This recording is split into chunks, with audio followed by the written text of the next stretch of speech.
নমস্কার। শ্রী নিত্যানন্দ জ্যোতিষ বিদ্যারত্ন। প্রত্যেকে আমার আন্তরিক ভালোবাসা এবং অভিনন্দন। আলোচ্য বিষয় বাস্তুসম্মতভাবে আপনার বাড়ি কিভাবে নির্মাণ করবেন। বাড়ি তৈরি করার পূর্বেই প্রথমে আপনাকে নির্বাচন করতে হবে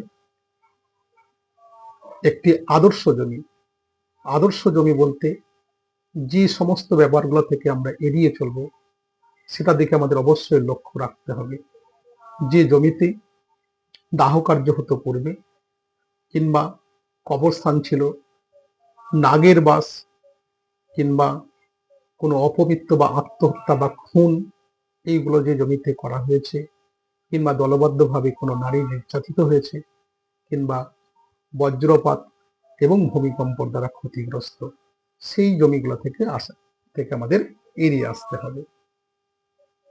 এখন আমাদের দিক নির্ণয় করে আমাদেরকে বাস্তুটাকে তৈরি করতে হবে। জমির আকার সাধারণত বর্গাকার এবং আয়তাকার হলে সব থেকে ভালো হয়। এছাড়া অন্যান্য জমিতেও সেটা করা যাবে।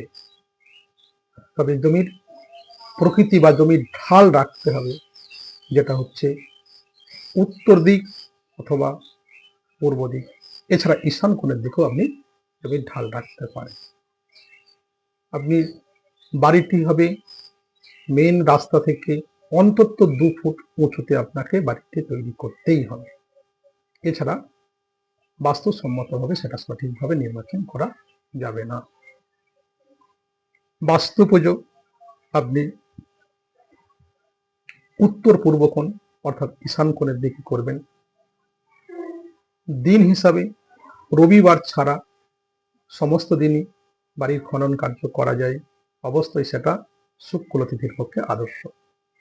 মাস হিসাবে আপনার বৈশাখ, আষাঢ়, শ্রাবণ, কার্তিক, অগ্রহায়ণ মাসের পক্ষে অবশ্যই ভালো। আপনি ভাদ্র, আশ্বিন, পৌষ এবং চৈত্র মাসে কোনো মতেই আপনি বাড়ি নির্মাণ করবেন না, বা কোনো বাড়ি কিনবেন না, বা গৃহপ্রবেশ করবেন না।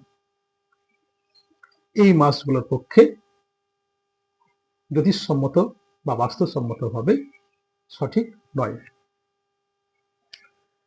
এছাড়াও